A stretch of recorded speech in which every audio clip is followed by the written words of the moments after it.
JUZ 1. Allah Azza wa Jal begins with Surah Al-Fatiha. We begin by praising Allah Azza wa Jal and then declaring our sole worship for Him and only asking Him for help, and then by asking Allah Azza wa Jal for guidance. Allah Azza wa Jal then begins Surah Al-Baqarah by describing that this book is full of guidance, and Allah Azza wa Jal mentions the categories of people: the believers, the disbelievers, and the hypocrites. Allah Azza wa Jal then mentions the first command in the Quran, which is to worship Him alone, and the first prohibition, which is to not associate any partners with Him.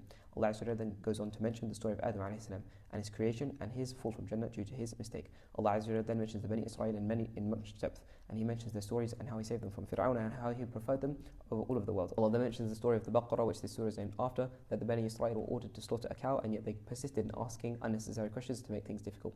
Allah Azza wa Jal then mentions how the Bani Israel changed their scriptures, selling their religion for a small price. Allah Azza wa Jal then mentions the details of the covenant that He took with Bani Israel, that they should only worship Allah Azza wa Jal and be good to their parents and relatives, and many other details, and that they should establish the salah and give the zakat, and that they turned away after that. Allah Azza wa Jal then mentions the story of magic and how it originated, and how it has real harms, and yet no harm can be caused except by the permission of Allah Azza wa Jal. Allah Azza wa Jal then mentions the outrageous claim that they said that Allah has a son, and He is far, far above that. Allah Azza wa Jal then mentions the story of Ibrahim and Ismail alayhi salam, and how they raised the foundations of the Kaaba, all the while asking Allah to accept it from them, and for Allah to send a prophet after them that would recite upon the people the revelation. Allah Azza wa Jal then mentions the last advice of Yaqub alayhi salam, and concludes with saying that this is a nation that has passed, and you will not be accountable for what they used to do.